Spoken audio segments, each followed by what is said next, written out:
اس لیے ہم نے ضروری سمجھا کہ آخر دیکھا جائے کہ اصل مسئلے کی جڑ کیا ہے جس کی وجہ سے یہ مسئلہ حل نہیں ہو رہا اور بار بار شکایت آ رہی ہیں.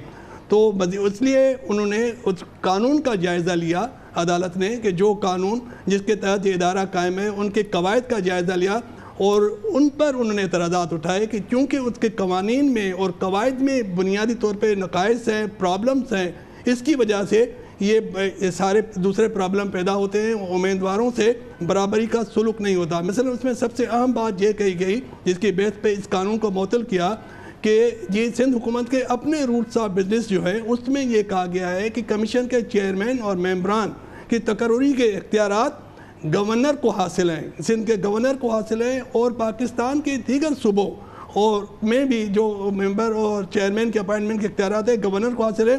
Sindh public service commission Pakistan کا واحد کمیشن ہے جس نے یہ اختیارات، جس کا جو ایکٹ ہے وہ اختیارات حکومت سندھ کو اور وزیر اعلیٰ کو دیے ہیں. اور کہا گیا کہ یہ سندھ حکومت کے اپنے رولز آف بزنس کے مطلب متضاد ہے کہ انہوں نے سی ایم کو پاور دی ہے. یہ بتائیے گا کھوکھر صاحب کہ یہ تو اب یہ معاملہ ہے اور انہوں نے کہا ہے، یعنی کہ کل سندھ ہائی کورٹ نے کہا کہ ہول سیلز کرپشن کا یہ گڑھ ہے اور اس کی بنیاد جو ہے کہ ہم نے اس میں بہت تفصیل سے کور کیا ہے. سندھ پبلک سروس کمیشن کو آغا رفیق صاحب، justice Agha Rafiq chairman Sindh public service commission, اعلانیہ پبلک سروس کمیشن کو چھوڑ کے چلے گئے تھے اب سے کئی سال پہلے کہ یہاں پر کام کرنا ناممکن ہے. گویا کہ یہ کوئی نئی بات نہیں ہے.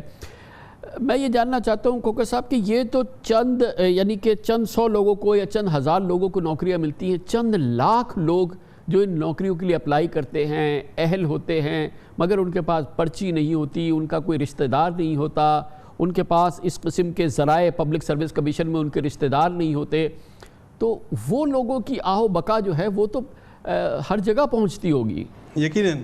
اور یہ جو 30 صفحے کا خانصاحب فیصلہ ہے اس کے 10 صفحے جو ہیں اسی آہو بقا پر جج صاحب نے لکھے ہیں، جس میں یہ انہوں نے بتایا کہ یہ شکایت آتی رہی ہیں کہ جی اہل امیدواروں کو پیچھے رکھ کر بااثر لوگوں کو آگے کے جو اولادیں ہیں ان کو نوکریاں دی جاتی ہیں. پیپرز جو ہیں وہ لیک ہوتے ہیں اور یہ بھی اسکینڈل سامنے آئے کہ جی وہ ان کے جو کمیشن کے ممبران ہیں وہ پیپرز بیچتے ہیں اور اس کے علاوہ کمیشن کو بائی پاس کر کے ہزاروں لوگ جو ہے نا کمیشن کے عہدوں پر بھرتی کیے جاتے ہیں اور کمیشن پھر جو ہے نا کانٹریکٹ پہ لوگ بھرتی کر کے ان کو اسمبلی کے ایکٹ کے ذریعے جو کمیشن کے دائرے میں پہنچ جاتی ہے پھر اسمبلی کے ایکٹ کے ذریعے ان کو مطلب پکا کیا جاتا ہے. تو اس طرح انہوں نے مطلب پورا ڈیٹیل میں لکھا ہے کہ جی لوگوں کے اندر فرسٹریشن پیدا ہو گئی، جو اہل لوگ ہیں، جو اہل امیدوار ہیں ان میں فرسٹریشن پیدا ہو گئی. نہ صرف ان میں جو حاضر سروس اہل لوگ ہیں جو باقاعدہ کمپیٹیٹو پروسیس سے آئے ہیں پہلے، ان میں بھی فرسٹریشن پیدا ہو رہی ہے کہ جی نہ لوگ جو ہے نا وہ اداروں میں بھر گئے ہیں اور ادارے تباہ ہو رہے ہیں. اور کھوکھر صاحب جن لوگوں کو کمیشن کے ذریعے بھرتیاں ہوتی ہیں جن کی، تو ان میں سے اکثریت ہم نے اس پروگرام میں بھی کور کی ہے، تو ہم دیکھیں گے کہ کون کس کا رشتہ دار ہے، کون کس کا بھائی ہے، کون کس سے براہ راست تعلق ہے. ایک ہو of the Sindh government Peoples Party کے لوگ ان کی اس میں بھرتیاں ہوتی ہیں اور پھر اس کے ساتھ ہی جو کمیشن کے لوگ تواتر سے جو مختلف کمیشن کے اعلیٰ عہدیدار ہیں ان کی جو ایک بڑی فہرست ہے ان کے قریبی رشتہ داروں کی، وہ اس میں بھرتی ہوتی ہے. اور یہ جو کلوڑو صاحب ہے جو کہ طویل عرصے سے یہ تمام امتحانات کی کرتا دھرتا ہے، ان کا تو پورا شاید تقریباً پورا خاندان جو ہے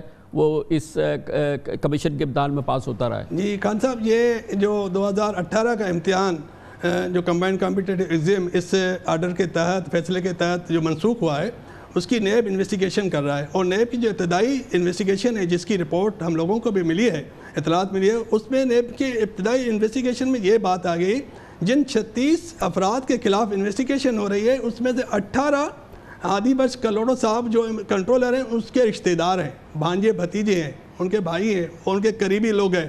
اور اس کے علاوہ 3 جو امیدوار ہیں وہ منتخب ہوئے ہیں، ایک دوسرے ممبر سائنداد سولنگی صاحب کے، اور احمد علی قریشی صاحب جو سابق سیکرٹری تھے کمیشن اس کا بیٹا ہوا ہے. اور کہا گیا کہ کنٹرولر صاحب کے ایک قریبی دوست ہیں ابڑو صاحب، ان کے 3 بیٹے اور ایک بھانجا وہ بھی بھرتی ہو گیا ہے. تو یہ تو انویسٹیگیشن ابھی جو نیب میں چل رہی ہے، یہ تو اس امتحان کی آئی ہیں. اس ماضی میں تو کئی جو کمیشن کے ممبران ہیں ان پر یہ الزامات لگتے رہے ہیں. لیکن ابھی وہ انویسٹیگیشن جاری ہے. بہت بہت شکریہ اختیار کھوکر ہمارے ساتھ ہیں. سر پیٹ لیں کیا کیفیت ہے, میرٹ کا یہ حال ہوگا, پرچیوں سے سرکاری ملازمتوں میں بھرتی ہوگی تو کیا ہوگا, اور یقیناً شاید اسی لیے سندھ ہائی کورٹ کو کہنا پڑا کہ یہ کمیشن نہیں ہے بلکہ ہول سیل کرپشن کا ایک گڑھ ہے. کمرشل بریک, اس کے بعد ذکر کریں گے سر توڑ کوشش کی پاکستان کرکٹ بورڈ نے, بالآخر کامیابی ہو گئی. پی ایس ایل کے جو میچز نہیں ہو سکے تھے, پی ایس ایل ٹورنامنٹ کو مکمل کیا جائے. ابو دھابی میں اب یہ میچز ہوں گے اور اگلے ہفتے سے یہ میچز شروع ہو جائیں گے, مگر بہت ہی تکلیف دہ اس کا سفر رہا ہے. ان تمام امور پر بات کریں گے چھوٹے سے وقفے کے بعد. پاکستان میں کرکٹ کے شائقین ہر لحاظ سے بہت خوش ہیں, بہت ہی شادمان ہیں, کیونکہ پاکستان کرکٹ بورڈ کی سر توڑ کوشش کے بعد بالآخر پی ایس ایل کا 9 جون سے دوبارہ آغاز ہونے جا رہا ہے. اس سال مارچ میں کروڑا صورتحال کے باعث پاکستان میں معطل کی جانے والی پی ایس ایل 6 کے بقیہ 20 میچز اب ابوظہبی میں کھیلے جائیں گے. فائنل 24 جولائی کو ہوگا. پاکستانی کھلاڑیوں کے ویزے, فلائٹ شیڈیول وسائل سے لے کر جنوبی افریقہ اور بھارتی براڈ کاسٹرز کے کوارنٹین کی شرائط پوری کروانے پر ابوظہبی حکومت کو راضی کرنے تک پی سی بی کو بہت ساری رکاوٹوں کو پھلانگنا پڑا ہے. بڑا ہی مشکل یہ عمل رہا ہے. اس دوران پی سی بی سے کچھ انتظامی غلطیاں بھی ہوئیں. دوسری جانب پچھلے 1-1.5 ہفتے سے سوشل میڈیا پر کچھ درست کچھ بے بنیاد خبروں کا چرچا رہا, مگر جیسے کہتے ہیں کہ آل ویل دیٹ اینڈز ویل. اب کرکٹ شائقین پی ایس ایل 6 کے میچز دیکھ سکیں گے. اس کے لیے بہت سے کٹھن مراحل عبور کرنے پڑے. بصورت دیگر صرف پی ایس ایل برانڈ ہی متاثر نہیں ہوتا, بلکہ یہ پاکستان کے لیے بھی کوئی اچھا شگون نہیں تھا. بہت اہم موضوع ہے, لیکن بہرحال اب یہ ٹورنامنٹ ہوگا اور 9 جون سے میچز کا آغاز ہو جائے گا, اور اس کے فوراً بعد پاکستان کی ٹیم انگلینڈ کے ٹور پہ جانے والی ہے. ان تمام معاملات پہ بات کرنے کے لیے ہمیں جوائن کریں Waseem Khan, chief executive officer Pakistan cricket board. بہت بہت شکریہ خان صاحب. یہ فرمائیے گا کہ بہت زیادہ ڈیسپریٹ تھا کرکٹ بورڈ کم واٹ میں کہ یہ ٹورنامنٹ ہمیں باقی جو رہ گیا یہ کرانا ہے, اور اس کے لیے پھر ابوظہبی کا انتخاب ہوا, یو اے ای کا انتخاب ہوا, اور پھر وہاں کی جو بڑی امپورٹنٹ اس وقت ریکوائرمنٹس ہیں کووڈ کی سچویشن میں, وہ پوری طرح سے ہمارے پاس ہم نے اس کی کمپلائنس نہیں کی تھی. تو یہ ایک ہاچ پاچ بڑی کیفیت رہی, اور پھر سم ہاؤ مڈل تھرو کیا ہے آپ نے, ادروائز تو یہ ہونے والا نہیں تھا. تو اتنی ڈیسپریشن کیوں تھی؟ اب نہیں ہو سکتا تھا, نہیں ہو سکتا تھا.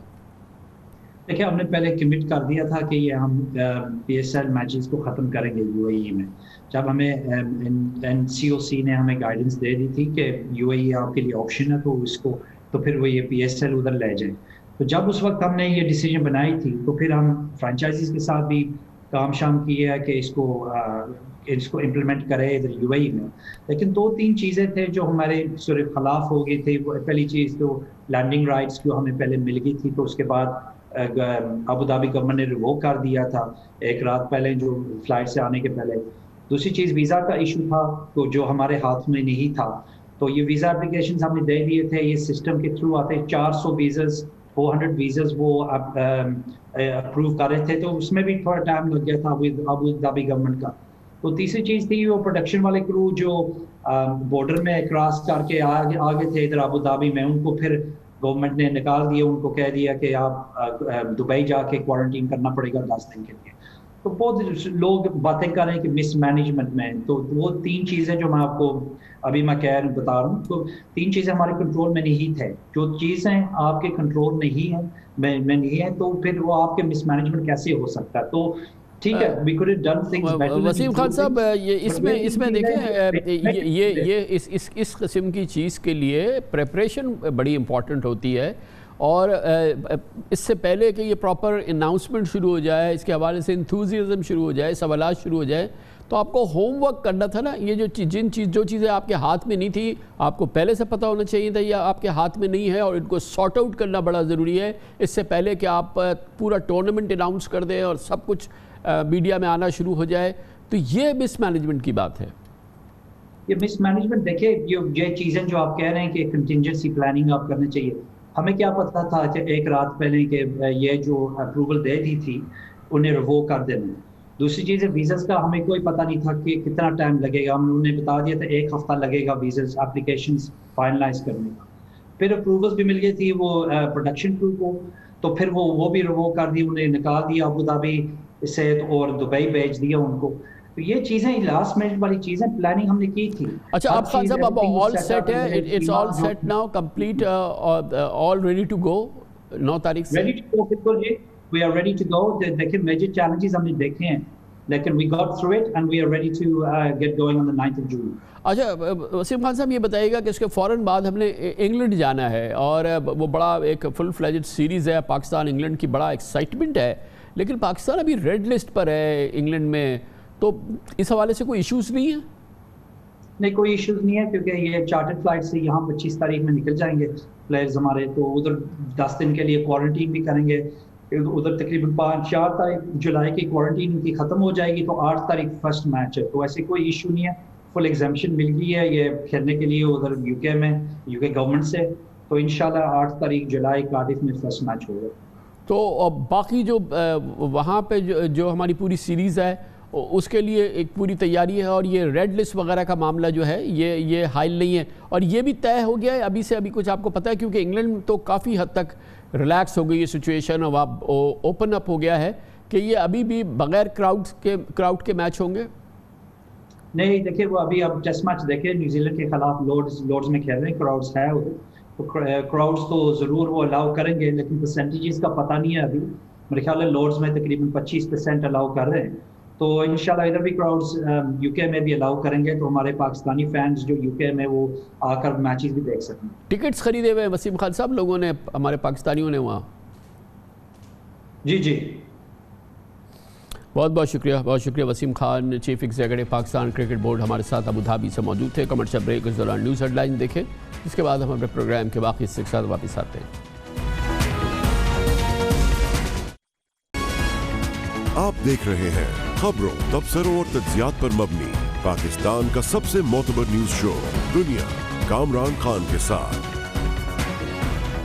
ویسے تو ایسا ہونا ہی تھا اور ایسا ہی ہوا. پاکستان پیپلز پارٹی اور پاکستان مسلم لیگ نون کا ہنی مون تقریباً 9 ماہ کے عرصے میں اپنے اختتام کو پہنچ گیا ہے, باضابطہ طور پہ ختم ہو گیا ہے. صورتحال بالکل وہیں پہ آ چکی ہے دونوں پارٹی کے آپسی تعلقات کے حوالے سے جہاں سے یہ شروع ہوئی تھی, اور وہی روایتی اور تاریخی ایک دوسرے کے خلاف مخالفت کی کیفیت اب کھل کے سامنے آ رہی ہے. آج بلاول بھٹو زرداری نے موقع جانا اور پاکستان مسلم لیگ نون کی, اس کی پالیسیز کی, اس کی لیڈرشپ کی جی بھر کے کلاس لی.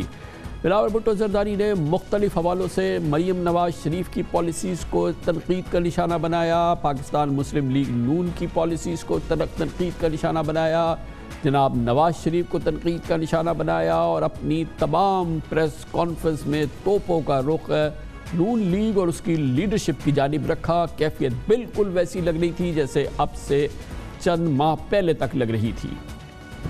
حکومت کے اصل سہولتکار وہ ہے جو استعفوں کو لانگ مارچ کے ساتھ نتھی کر کے لانگ مارچ سے پیچھے ہٹے. حکومت کا اصل سہولتکار وہ ہے کہ عدم اعتماد کے نمبرز وفاق میں ہو, نیشنل اسمبلی میں ہو, مگر وہ نہ کرے. جو عدم اعتماد کا نمبرز پنجاب میں ہو اور وہ نہ کرے. اگر استعفا میں یہ لوگ سچے تھے تو اسی دن وہ استعفے دیتے اور اپنے لانگ مارچ کے لیے نکل جاتے نا. اگر آپ نے حملہ کرنا ہے وزیر اعظم عمران خان کے خلاف, وزدار صاحب کے خلاف, تو وہ نمبرز ہے, تو اس صورتحال میں استعفا دینا اور عدم اعتماد نہ لانا حکومت کا سہولتکار بننے کے متبادل ہے. تو دال میں کچھ کالا لگتا ہے. اگر استعفا کی سیاست ہی کرنا ہے انہوں نے تو پھر ان کو اب تک دینا چاہیے تھا اور ابھی بھی دینا چاہیے. 3 سال جو ہے ملک اور قوم استعفوں کا سن رہے ہیں, وہ تھک گئے ہیں, ان کا کوئی دلچسپی نہیں ہے. نہ صرف یہ کہ پاکستان مسلم لیگ نون کو, اس کی لیڈرشپ کو انہوں نے حکومت کا سہولت کار بتایا, بلکہ اپنے حوالے سے انہوں نے بتایا کہ اس کے کنسیشن ملتے ہیں. جناب نواز شریف کو اس کا کنسیشن ملا, شہباز شریف کو اس کا کنسیشن ملا. انہوں نے کہا کہ عدالتیں بھی فیور کرتی ہیں پاکستان مسلم لیگ نون کو اور اس کی لیڈرشپ کو, جبکہ پیپلز پارٹی کے ساتھ ایسا نہیں ہوتا. اور جناب نواز شریف کو انہوں نے رائے ونڈ کا وزیر اعظم کہہ کے پکارا. یہ کس قسم کا انصاف ہے؟ رائے ونڈ کا وزیر اعظم کو کنوکشن کے باوجود باہر بھیجا جاتا ہے, لندن میں بیٹھا ہے. نواب شاہ کا صدر ہو, چھوٹا الزام لگے, 3 سال تک میڈیکل بیل پہ ہو, وہ اپنا ملک میں قید گزار رہا ہے. کس قسم کا دھوکھلا نظام ہے یہ؟ کس قسم کا مذاق ہے؟ قائد حزب اختلاف پنجاب سے ہو, تو بیل ملے. قائد حزب اختلاف سکھر کا ہو تو وہ پنگ پونگ کی طرح کبھی نائب کورٹ, کبھی ہائی کورٹ, کبھی سپریم کورٹ, پھر واپس ہائی کورٹ, کبھی بیویوں کو دھمکی, کبھی بیٹوں کو گرفتاری کا دھمکی.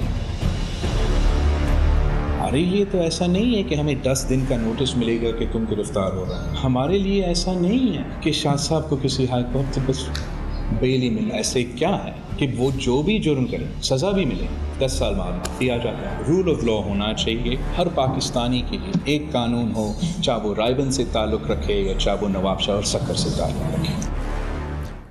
وہی کیفیت ہے جو کہ اس سے پہلے دیکھنے میں آتی تھی. لگتا نہیں ہے کہ یہ وہی جماعتیں ہیں یا یہ وہی لیڈرشپ ہے یا یہ وہی بلاول بھٹو زرداری ہے جو کہ کندھے سے کندھے جوڑے نظر آتے تھے مریم نواز کے ساتھ, اور پی ڈی ایم میں ایک مشترکہ حکمت عملی کی حکومت گرانے کی باتیں کیا کرتے تھے کہ مشترکہ حکمت عملی کے ساتھ چل رہے تھے, اور کبھی نہ ٹوٹنے والے سیاسی اتحاد کو پاکستان کے سامنے انہوں نے رکھا تھا جو کہ اب پارا پارا ہو چکا ہے.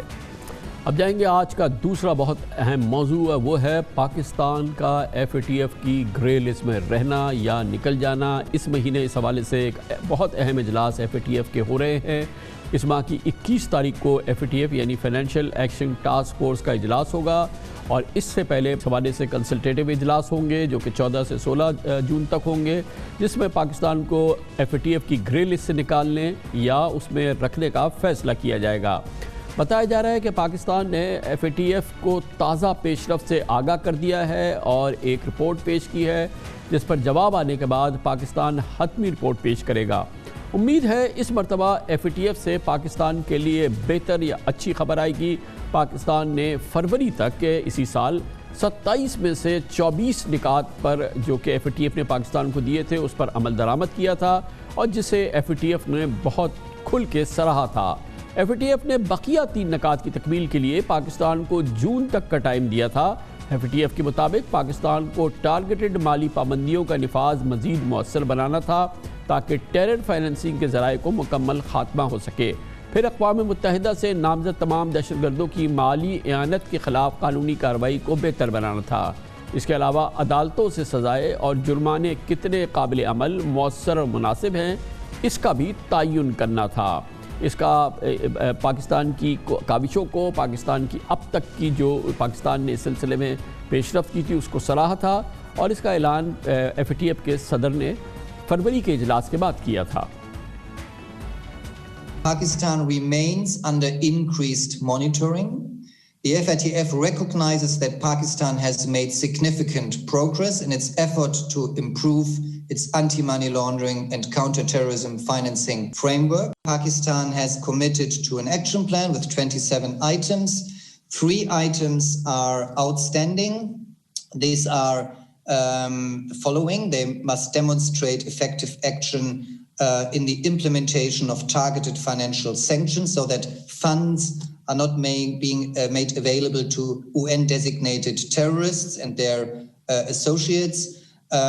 They must improve their investigations and prosecutions of all groups of concerns and all people and entities that are helping finance those UN-designated terrorists, not only some groups. And they must show that the penalties by courts are effective, dissuasive and proportionate. یہ یاد رکھنا ضروری ہے کہ پاکستان کے گلے میں F A T F کی اس گرے لسٹ کا توق اب سے 3 سال قبل اس وقت ڈالا گیا تھا جب پاکستان مسلم لیگ نون کی حکومت تھی, اور اس سے پہلے ایف اے ٹی ایف مسلسل تنبیہ جاری کر رہا تھا مسلم لیگ نون حکومت کو پاکستان کے مختلف عوامل کے حوالے سے, اور جس کے بعد ایف اے ٹی ایف کو یہ انتہائی فیصلہ کرنا پڑا. اس پوری صورتحال پر اور پاکستان کی اب تک کی کارکردگی اور اس مہینے کے حوالے سے اس مہینے جو اجلاس ہو رہے ہیں اس میں پاکستان کے پراسپیکٹس پہ بات کرنے کے لیے ہم نے خاص طور پہ دعوت دی ہے. ہمیں جوائن کر رہے ہیں جناب حماد اظہر, وفاقی وزیر برائے انرجی اور ہیڈ ہیں پاکستان کے سربراہ ہیں F A T F task force کے, جو پاکستان ایک ٹاسک فورس بنائی تھی اس پورے معاملے کے حوالے سے. بہت بہت شکریہ حماد اظہر صاحب. لگ تو رہا ہے فیبرری میں بھی لگ رہا تھا کہ ہم بالکل پہنچ گئے اس پہ کہ ہمارے گلے سے یہ گرے لسٹ کا توق اترے, لیکن پھر بتایا گیا کہ 27 میں سے 24 پہ ہم نے عمل درآمد کیا, 3 رہ گئے ہیں. گویا کہ ہاتھی نکل گیا تھا, دم پھنسی رہ گئی تھی. تو اب یہ اس مہینے میں بڑے کلیدی اجلاس ہیں, کیا امیدیں ہیں؟ دیکھیں سب سے پہلے تو یہ کہ پاکستان 2 فیٹف کی مانیٹرنگ لسٹس میں ہے، یعنی کہ ہم وہ دنیا کا واحد ملک ہیں جو فیٹف کے 2 مانیٹرنگ پروسیجر سے گزر رہا ہے، اور یہ پاکستان کو جو فیٹف کا ایکشن پلان دونوں دیے گئے ہیں یہ دنیا کے مشکل ترین ایکشن پلان ہے، اس کا فیٹف خود بھی اعتراف کرتا ہے۔ اب آپ جس فیٹف پلان کی بات کر رہے ہیں وہ ایک ہے جس میں 27 ایکشن آئٹمز تھے، اور ہم اس میں سے 24 فروری تک مکمل کر چکے تھے، اور اب ہم نے ان کو مزید اس پہ پیش رفت کر کے رپورٹس بھیجی ہیں، ان کے ساتھ فیس ٹو فیس کا اجلاس ہوا ہے، اور انشاءاللہ تعالی ہمیں امید ہے کہ اب جب جون کے اینڈ میں اس کا نتیجہ آئے گا، اس ماہ کے اینڈ میں، تو ہم اس میں مزید بہتری اور بلکہ شاید مکمل کریں گے انشاءاللہ ہم نے جو ٹارگٹ کیا ہے۔ دوسری طرف جو اس کا ان پیرلل دوسرا ایکشن پلان چل رہا ہے اس کو ہم MER کہتے ہیں، اور MER کے بھی آگے 2 جز ہیں، لیکن ان میں سے ایک ٹیکنیکل کمپلائنس کا جز ہے جس میں 40 ریکمنڈیشنز تھیں جو اکتوبر 2019 میں سے، جس میں سے صرف ہم 10 پہ کمپلیشن کی سٹیج پہ تھے، تو گزشتہ روز جو نتیجہ آیا اب ہم 31 جو ہیں 40 میں سے ان پہ ان کو ہمیں کمپلیشن کا سٹیٹس دے دیا گیا ہے، اور ساتھ ہمیں یہ بھی بتایا گیا ہے کہ فیٹف کی تاریخ میں کوئی ایسا دنیا کا ملک نہیں جس نے 2 سال کے اندر اتنی زیادہ پیش رفت ٹیکنیکل کمپلائنس پہ دکھائی ہو۔ اور اب اس کا بھی جو اگلا مرحلہ ہے وہ ایفیکٹونیس کا ہے، اس میں کوئی 80-82 کے قریب جز ہیں، اور ان کے اوپر ہمارا کیا سکور ہے وہ بھی ہمیں جون کے اینڈ میں پتہ لگے گا۔ لیکن آج جو ہمیں نتیجہ موصول ہوا ہے اس میں بہت ڈرمیٹک پیش رفت ہے، جتنے زیادہ ضروری جو سب سے چیلنجنگ آئٹمز تھے وہ بھی سارے، اچھی بات یہ ہے کہ کمپلیٹ ہو گئے ہیں، اور جو 9 رہ گئے ہیں وہ اتنے چیلنجنگ نہیں، اس کو ہم انشاءاللہ تعالی آنے والے دنوں میں مکمل کریں گے، لیکن یہ ایک آج ہمیں اچھی خبر ملی ہے۔ تو کیا ہم کہہ سکتے ہیں کہ ہمارے پاس ایک فائٹنگ چانس ہے کہ ہم اس ماہ کے جو آخر میں جو اجلاس ہونے والا ہے، اللہ نے چاہا تو ہم کیا وائٹ لسٹ میں آ سکتے ہیں؟ دیکھیں گرے لسٹ، وائٹ لسٹ اور بلیک لسٹ، یہ ہم گرے سے وائٹ میں تو تب جائیں گے جب ہمارے یہ دونوں ایکشن پلانز جو ہیں، جو موجودہ 27 نکاتی ایکشن پلان ہے جس میں سے ابھی ہم 24 مکمل کر چکے ہیں، اس کو بھی مکمل کریں گے، اور یہ جو MER ہے جس میں 40 ریکمنڈیشنز ہیں اور 80 کے قریب 82 کے قریب ریکمنڈیشنز ہے ایفیکٹونیس کی، ان 2 کو بھی ہم مکمل کریں گے۔ گویا یہ وہ امتحان ہے اس کے جو بھی نتائج آنے ہیں، یہ وہ امتحان ہے جس میں پاس وہ ہوتا ہے جو 100 میں سے 100 نمبر لائے، یہ وہ امتحان ہے۔ جی ہمیں تقریباً 100 میں سے 100 نہیں تو کم از کم 99 تو میں کہوں گا کہ مکمل ہونے چاہیے، لیکن اس میں آپ کو ایک اور بات بھی یہاں پہ واضح کرنا چاہوں کہ 2018 میں جب یہ ہماری ٹاسک فورس بھی بنی تھی اور یہ سارا کچھ ہوا تھا، تو یہ دونوں ایکشن پلانز بالکل خالی پڑے تھے، اور بین الاقوامی کمیونٹی یہ سمجھتی تھی کہ پاکستان کا بلیک لسٹ میں جانا تقریباً حتمی ہے، کیونکہ کوئی بھی ملک آج تک اتنے مشکل پلان کو مکمل نہیں کر سکا۔ آج وہ خود کہتے ہیں کہ بلیک لسٹنگ کا اب کوئی خطرہ نہیں دونوں ایکشن پلانز میں، اب صرف سوال یہ ہے کہ ہم نے گرے سے وائٹ میں کب جانا ہے، اور وہ تب ہی جانا ہے جب ہم یہ دونوں ایکشن پلانز مکمل کریں گے۔ ان دونوں میں سے بھی، یہ بھی ایک میں آپ کو ایک ٹیکنیکل بات بتاؤں، ان دونوں ایکشن پلانز میں سے جو زیادہ مشکل ایکشن پلان تھا اور جس کی ٹائم لائن زیادہ شارٹ تھیں اور ایکسپائر ہو گئی تھیں، وہ 27 نکاتی والا تھا، جس میں سے ہم 24 الحمدللہ مکمل کر چکے ہیں۔ جو دوسرا ایکشن پلان ہے 40 نکاتی اور 82 جس میں ریکمنڈیشنز ہیں، اس کی ہمارے پاس ابھی وقت بھی کافی ہے، اور وہ اتنا چیلنجنگ نہیں جتنا پہلا ایکشن پلان تھا۔ تو ہمارا صاحب یہ کیسا امتحان ہے؟ ہمیں تو یہ لگ رہا تھا کہ اس میں سیاسی عوامل ہوتے ہیں، بعض ملک ہیں، امریکہ ہے، دوسرے ملک ہیں جن کا بڑا ویٹ ہے، تو آپ کی بات سے تو ایسا لگ رہا ہے کہ یہ وہ MCQs ہیں جس کا کہ انویجلیٹر سے کوئی تعلق نہیں ہے، آپ کی جو نتائج ہیں اس پر وہ فیصلہ ہوگا۔ کیا حقیقت ایسی ہے کہ یہ ایک MCQ کی طرح سے ہے کہ ہم نے 100 میں 100 لیے تو ہم پاس ہوں گے، اور یہ امریکہ کا نہ کردار ہے کوئی، نہ برطانیہ کا کوئی کردار ہے، نہ کسی اور ملک کا کوئی کردار ہے، اور سیاست کا اس میں کوئی کردار نہیں ہے؟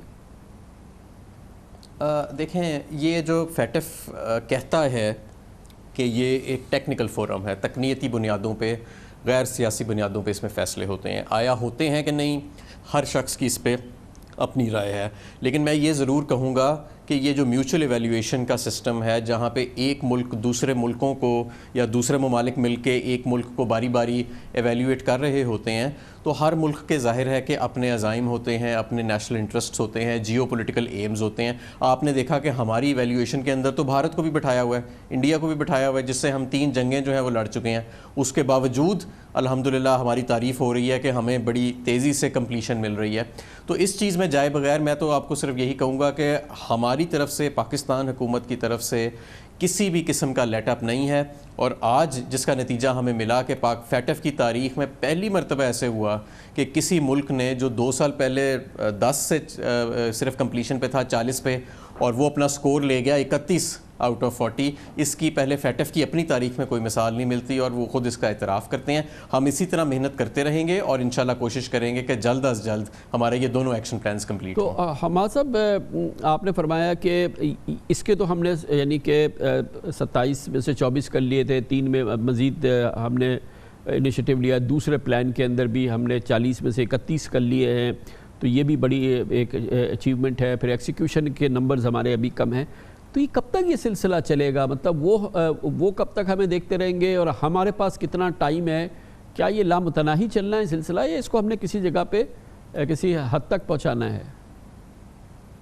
نہیں, لا امتناعی تو نہیں ہے, یہ ختم تو ہوئے گا. اور اب ہم دونوں ایکشن پلانز میں کمپلیشن کے قریب ہیں. میں یہ ضرور کہوں گا, ایک ایکشن پلان میں تو بالکل ہم قریب ہیں, 24 میں سے 27 ہے, اور اب مزید اس میں بہتری آئے گی انشاءاللہ جب نتیجہ آئے گا. اور دوسرا بھی ہم اگر 31 میں سے 40 ہیں, اور وہ 31 وہ ہیں جو سب سے چیلنجنگ تھے, جو باقی 9 رہ گئے ہیں وہ اتنے چیلنجنگ نہیں ہیں. تو ہم دونوں ایکشن پلانز میں ہیں تو ہم قریب. اور اچھی بات یہ ہے کہ جو بلیک لسٹنگ جس کو بڑا حتمی سمجھا جا رہا تھا ایک وقت پہ 2-3 سال پہلے, وہ اس کا اب کوئی خطرہ نہیں ہے. لیکن انشاءاللہ تعالیٰ یہ جو تھوڑا سا سفر رہ گیا ہے, ہم محنت کر کے, اور جتنے اس میں ہمیں چیلنجز ہیں, چاہے وہ انٹرنیشنل پولیٹکس سے ریلیٹ کرتے ہیں, یا وہ ہمارا ہمسایہ ملک جو اس فورم کو پولیٹیسائز کرتا ہے فیٹف کا, اس سے ریلیٹ کرتے ہیں, یا ہمارے اپنی تکنیتی جو مراحل ہیں اس سے ریلیٹ کرتے ہیں, ہم انشاءاللہ تعالیٰ اس کو مکمل کریں گے, اور آپ دیکھیں گے کہ ہم انشاءاللہ جلد اس میں کامیابی حاصل کریں گے. رفلی کیا یہ سال 2021 میں ہو جائے گا اس کا کچھ فیصلہ؟ یہ ہمیں دیکھیں جون کے اینڈ میں ابھی ہمیں 2 بڑے اہم نتیجے ملنے ہیں. ہمارا جو ایکشن پلان ہے 27 نکاتی اس پہ بھی ملنا ہے, اور جو تقریباً 80 نکاتی ہمارا دوسرا ڈیول ایویلیویشن MER کا افیکٹونیس کا نتیجہ ہے, وہ بھی ابھی ملنا ہے. ان دونوں کی مکمل ہونے پہ یہ انحصار کرتی ہے بات. تو اس کا کیونکہ فیٹف کے بڑے کانفیڈینشیلٹی کے بھی رولز ہیں, اور بہت زیادہ وہ اس پہ کھل کے کامنٹ کرنے کو بھی یہ فورم جو ہے وہ وہاں پہ اپریشیٹ نہیں کیا جاتا. تو میں کوئی پریڈکشن یا وہ تو نہیں کرنا چاہتا, لیکن میں آپ کو یہ ضرور بتاؤں کہ یہ دونوں ایکشن پلانز جو ہیں اس میں ہم جو مشکل مراحل سے اس سے گزر آئے ہیں, اور اب کمپلیشن کے یہ دونوں قریب ہیں. اور اس میں ضروری نہیں ہے کہ اگر ہم ابھی فوراً نہ نکلیں تو ہمیں کوئی بڑی مشکلات آ جائیں گی. بلیک لسٹنگ کے خطرے سے ہم نکل آئے ہیں, اور اب ہم انشاءاللہ وائٹ لسٹنگ کے ہر مہینے, ہر ماہ, ہر کوارٹر میں ہم قریب سے قریب تر ہوتے جا رہے ہیں.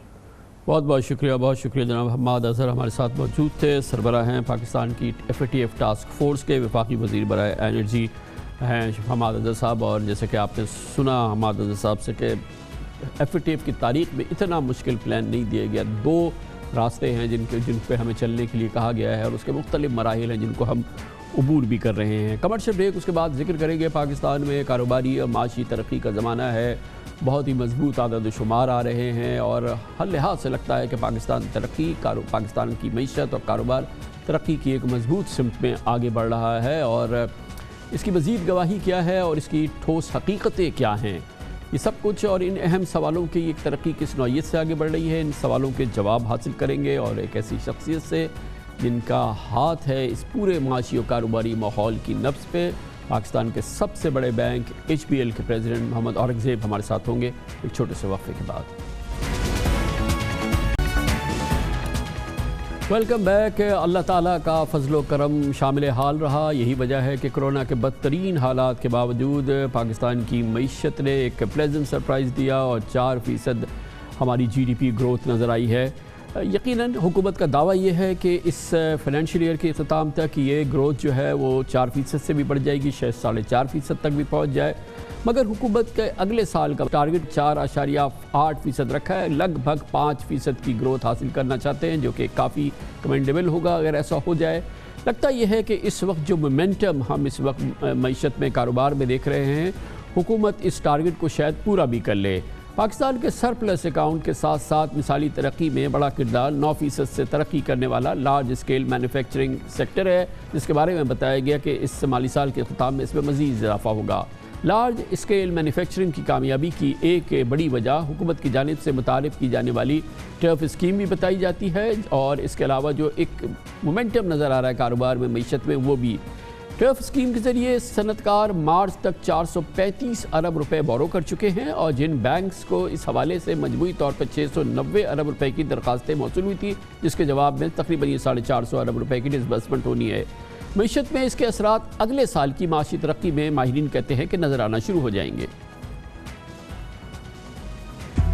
کل لیکویڈیٹی انجیکشن ہوئی وہ تقریباً 2 ٹریلین روپیز کی بنتی ہے، تقریباً 5% آف GDP۔ تو یہ ایک بڑا ہی ایگریسو سٹیمولس اسٹیٹ بینک نے دیا۔ اس میں سے جو انٹرسٹ ریٹ کا حصہ ہے وہ تقریباً 1 سے 1.5% کا ہے، اور باقی سارا جو ہے وہ ڈائریکٹ کوانٹیٹیو میجرز ہیں۔ ایک میں مثال لے لوں ٹرف، جس میں تقریباً 450 ارب کے ابھی اپروول ہو رہے ہیں، ان کی ڈسبرسمنٹ آہستہ آہستہ ہو رہی ہے، سارے ابھی ڈسبرس نہیں ہوئے۔ کہنے کی مراد یہ ہے کہ کافی سارا مانیٹری سٹیمولس جو ہے ابھی پائپ لائن میں ہے۔ اسٹیٹ بینک آف پاکستان کا یہ خیال ہے، یہ ان سینٹرل بینکس میں ہے جن کا یہ خیال ہے کہ the costs of withdrawing stimulus too soon are higher than withdrawing stimulus too late، یعنی ہمیں stimulus کو withdraw کرنے میں جلد بازی اگر کی تو اس کا کاسٹ زیادہ ہے، اور ان کیس اگر stimulus withdraw کرنے میں تھوڑی دیر ہوئی تو relatively speaking balance of risks اس سائڈ پہ tilted ہے کہ آپ تب ہی stimulus کو کم کرنے کا سوچیں جب آپ بہت convinced ہو جائیں کہ اب کرونا کی وبا جو ہے اس پہ اچھی طرح قابو پا لیا ہے، اور جو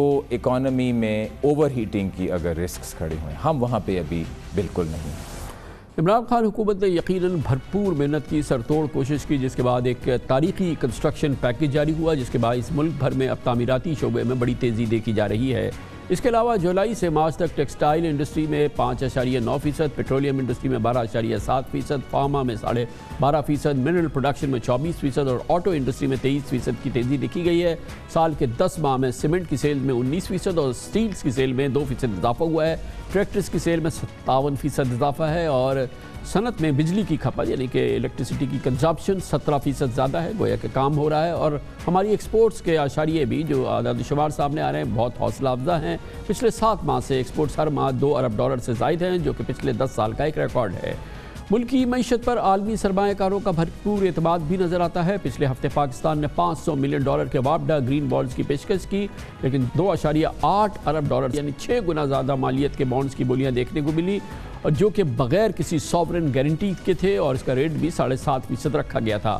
اس کے علاوہ دوسری جانب گوادر سمیت ہر صوبے میں سی پیک کے تحت بڑے ترقیاتی منصوبے شروع کیے جا رہے ہیں، اور انفراسٹرکچر میں تیزی سے کام ہو رہا ہے۔ گویا کہ پاکستان کی معیشت کا یہ مومنٹم برقرار رہا تو یقیناً ہماری معاشی ترقی اور کاروباری ترقی کے لیے آئندہ 2 سال اور پھر اس سے آگے کے سال انشاءاللہ بہت بہتر رہیں گے۔ لیکن یہ ساری کیفیت جو ہم نے بیان کی، اس کے مزید حقائق جاننے کی کوشش کریں گے، اور ان تمام معاملات پہ نبض ہوتی ہے بینکس کی، کیونکہ یہ تمام چیزیں فلو ہوتی ہیں پاکستان کے بینکنگ کے نظام سے، اور اس کے لیے آج ہم نے دعوت دی ہے پاکستان کے سب سے بڑے بینک کے سربراہ اور پاکستان کے نامور ترین اور تجربہ کار ترین جو ہمارے بینکرز ہیں، ان میں سے ایک جناب محمد اورنگزیب کو، جو صدر ہیں HBL کے۔ بہت بہت شکریہ اورنگزیب صاحب، آپ نے ہمیں جوائن کیا ہے۔ ایک بڑی بوئنسی کی ایک پکچر ہمیں نظر آ رہی ہے، ہم بھی ذکر کرتے رہتے ہیں، ہمارے پاس نمبرز بھی آ رہے ہیں۔ آپ لوگوں کی ہاتھ ہوتے ہیں، انگلیاں ہوتی ہیں نبض پہ، پلس پہ، کتنا یہ ٹرو ریفلیکشن ہے جو کہ آپ کے پاس نظر آ رہا ہے اس کیفیت؟ جی کامران خان صاحب، آپ نے جو ابھی ذکر کیا ہے ڈفرینٹ اسپیکٹس کا، آئی تھنک کہ اسی طرح ہمیں فوکس کرنا چاہیے in terms of the activity drivers rather in terms of the head line number. جیسے ابھی آپ نے لارج اسکیل مینوفیکچرنگ کی بات کی ہے، اس میں whether is cement, whether is autos, whether is pharma, وہ ڈبل ڈیجٹ گروتھ ہے، اور ایون ان ٹیکسٹائلز جہاں سنگل ڈیجٹ گروتھ ہے، لیکن rather than fabric and yarn value added میں وہ جو گروتھ ہے وہ نظر آ رہی ہے۔ تو یہ وہ ایکٹیویٹی ڈرائیورز ہیں جو بہت اچھی طرح آگے چل رہے ہیں۔ دوسری آپ نے ابھی ذکر کیا ایگریکلچر میں، تو جو خریف کراپس ہیں اس میں whether it's wheat, whether it's sugar cane, whether it's جو باقی بھی ہے میز ہے اس میں، تو اس میں بہت تیزی سے اندازہ جو ہے وہ گروتھ آئی ہے اور وہ بہت اچھی طرح کلچر جو سیکٹر ہے اس میں گروتھ لے کر آ رہی ہے. اور سو یہ جو سارے جو ایکٹیویٹی ڈرائیورز ہیں دیٹ آر مور امپورٹنٹ دین کہ ہیڈ لائن گروتھ کا کیا نمبر ہے. اچھا, اب آپ نے ٹرف کی بات کی ہے کہ, اور آئی تھنک یہ بہت امپورٹنٹ ہے بیکاز اسٹیٹ بینک کی گائیڈنس میں منسٹری آف فائنینس نے وہ سبسیڈائز بھی کیا ہے. اور میں آپ کو یہ بتا سکتا ہوں کہ یہ جو ایل سیز ابھی کھل چکی ہیں اپریل کے آخر میں, تو اسی فسکل ایئر میں جو نیکسٹ فسکل ایئر ہے we will start seeing the results of this investment which is going in, اور انشاءاللہ جو اس سے اگلا فسکل ایئر ہے اس میں جو ابھی گروتھ پروجیکشنز ہو رہی ہیں اس میں یہ جو ٹرف کا جو ایلیمنٹ ہے سال کا یہ اٹریکٹیو, بہت ہی اٹریکٹیو شرح ہے. تو یہ جو پورا ماحول ہم دیکھ رہے ہیں جس کا ہم نے ایک ایک کا اظہار کیا, اصل تو کامیابی یہ ہے کہ اس میں سسٹینیبلٹی نظر آئے, اس میں ہمیں نظر آئے کہ یہ چلتا رہنا ہے, یہ پینٹ اپ ڈیمانڈ کی وجہ سے نہیں ہے, یا یہ کہ یہ جو اسپیشل پیکیجز ہیں صرف اس نے اس کو ڈرائیو نہیں کر رہا ٹو میک اٹ گو, اور یہ چلتا رہے کئی سال تک. اس کے آثار نظر آ رہے ہیں اور اس کے لیے کیا کرنا ہوگا؟ دیکھیں کامران صاحب, یہ امپورٹنٹ چیز ہے کہ ہم ایکٹیویٹیز ڈرائیورز کو دیکھیں, بیکاز ایگریکلچر میں جو بھی گروتھ آ رہی ہے وہ اپنی جگہ آ رہی ہے, جو لارج اسکیل مینوفیکچرنگ میں آ رہی ہے وہ اپنی جگہ آ رہی ہے, ریمیٹنسز سائڈ پہ جو آ رہی ہے وہ اپنی جگہ آ رہی ہے, لیکن ایکسپورٹ سائڈ پہ بھی ہمارے پاس بہت گنجائش ہے. بیکاز دس از ناٹ, جب میں نے ابھی آپ سے بات کی کہ فارماسیوٹیکل انڈسٹری کو فار ایگزامپل یہ ایک فنانسنگ دی گئی ہے, آج کامران خان صاحب جو ہماری ایکسپورٹ ہے فارما سے وہ $200 ملین ہے, اس کی جو پوٹینشیل ہے وہ کم از کم $1 بلین ہے. تو یہ جو یہ فنانسنگ آئے گی اس میں نہ صرف یہ ہے کہ لوکل انڈسٹری کو موقع ملے گا, امپورٹ سبسٹیٹیوشن کو موقع ملے گا, یہ ایکسپورٹ پوٹینشیل بھی ہے. How do we make it, میں آپ سے پوچھنا چاہ رہا تھا کہ یہ تو ہمارے جو ٹریڈیشنل ایکسپورٹ ہے, ٹیکسٹائل ہے, اور یہ جس میں ہم گروتھ دیکھ رہے ہیں, لیکن جیسے آپ نے کہا کہ پوٹینشیل, اگر آپ نے ذکر کیا فارما کا, آپ کہتے ہیں 200 ملین کی ایکسپورٹ ہے, اس میں کا 1 بلین کا پوٹینشیل ہے.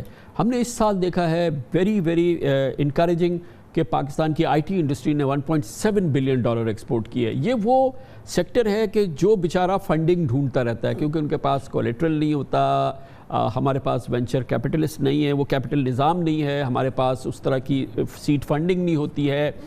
یہ سیکٹر جو بیچارہ جس میں اتنا پوٹینشیل ہے اس کو انکریج کیسے کر رہا ہے ہمارا بینکنگ سیکٹر, اور کیسے کر سکتا ہے؟ جی, تو اس میں اتنا بڑا پوٹینشیل ہے کیونکہ آپ دیکھ رہے ہیں کہ آج کل کس قسم کی انویسٹمنٹ آ رہی ہے اس سیکٹر میں, رائٹ, بیکاز اٹس جو ہمارے اسٹارٹ اپس ہیں, جو ہمارے فن ٹیکس ہیں, اور جو ان کی اس وقت گروتھ چل رہی ہے, اور ہم نے خود بھی انویسٹ کیا ہے اس وقت فنجا کمپنی میں انویسٹ کیا ہے, بیکاز دیکھیے سر کہ اس میں جو گروتھ بھی آنی ہے, اور اس میں دیکھیں 2-3 چیزیں ہمیں ورٹیکلز میں نہیں دیکھنا, ہم نے ہاریزونٹلی دیکھنا ہے. کیونکہ ایس ایم ای میں بھی, کیونکہ ہم یہ دیکھ سکتے ہیں کہ جو فنجا میں ہم نے ابھی انویسٹ کیا ہے کہ ہم as part of the S M E میں کیسے جا کے انویسٹ کر سکتے ہیں. So that is not about guarantees, that's not about کہ ہمیں کوئی گورنمنٹ سے یا ہمیں اسٹیٹ بینک سے ہمیں ملے. ہمیں اپنا بینکوں کو یہ سوچنا ہے کہ ہم نے کولیٹرل سے لے کے کیش فلو لینڈنگ پہ کیسے جانا ہے.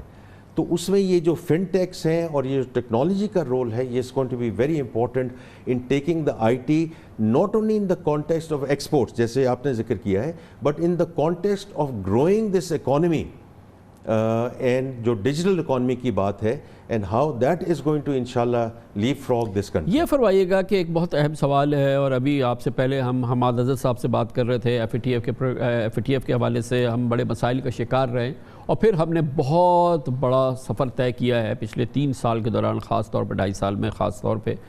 اور یہ جو ہماری ڈیجیٹل اکانومی ہے, ہماری ڈاکیومنٹڈ اکانومی جو کہ جڑ ہے اس پورے معاملے کی, اور اس میں بڑی ہم نے بہتری دیکھی ہے پچھلے 2 سال کے دوران. ایچ بی ایل اس کو لیڈ کر رہا ہے کافی حد تک.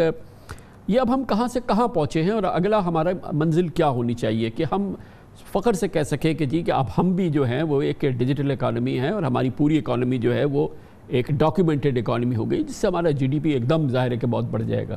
جی تو سر اس میں دیکھیے کامران صاحب بات یہ ہے کہ یہ we were on this digital journey to start with, but I would say کہ جو 2020 کا جو ہمارا یہ جو کووڈ والی سچویشن آئی ہے, رائٹ, دس از انپریسیڈنٹڈ, رائٹ, کیونکہ اس میں ہم نے دیکھا ہے اپنی کلائنٹ بیس میں جو یہ کہتے تھے کہ میں نے ہی اپنے چیک پہ سائن کرنا ہے, اس کے بغیر میں یہ کام آگے کروں گا نہیں.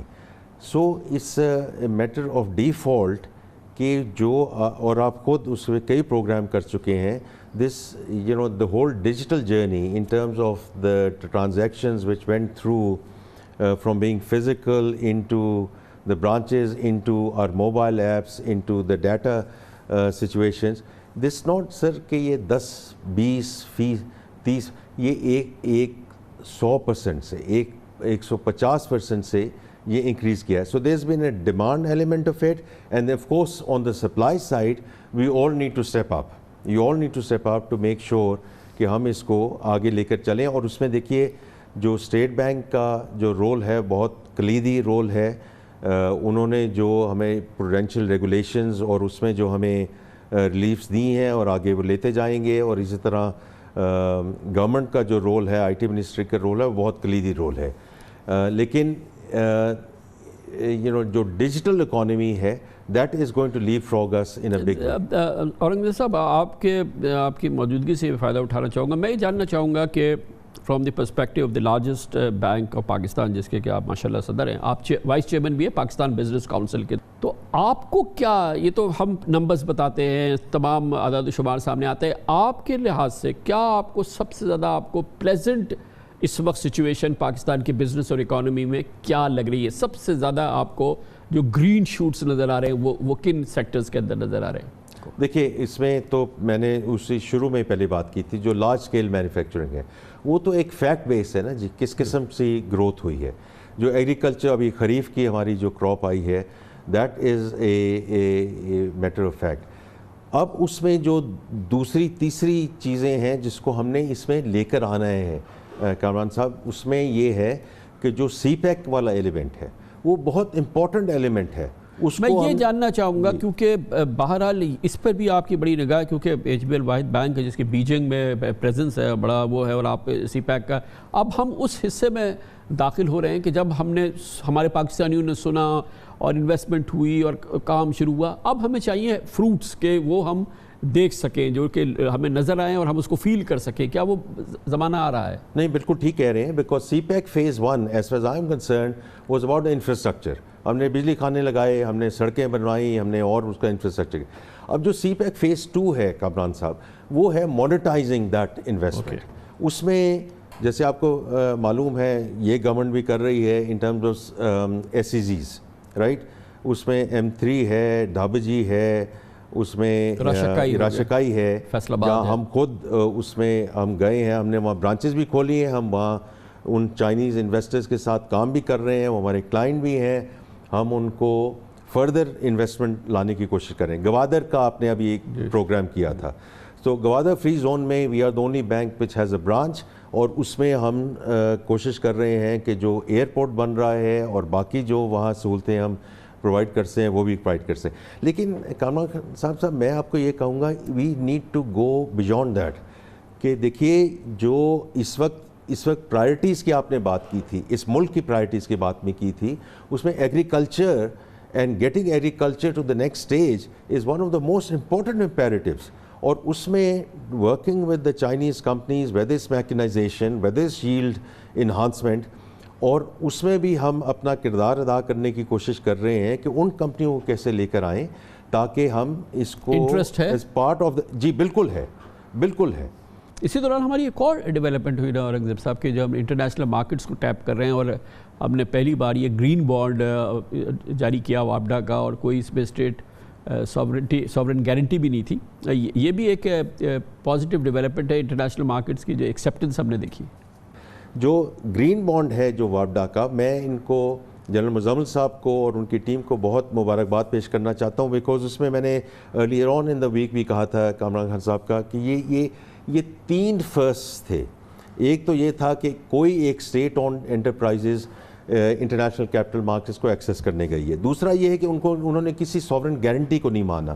اور تیسرا یہ ہے کہ یہ گرین انویسٹرز کے پاس گئے ہیں اور یہ ڈیبیو گرین بانڈ تھا اور اس میں 201 انویسٹرز آئے ہیں اور اس میں one of the most savvy investors in the world whether is BlackRock, it's right, it's Goldman سیکس، اور اس میں اور بھی بڑے لوگ تھے جو اس میں آئے. So it's a big success.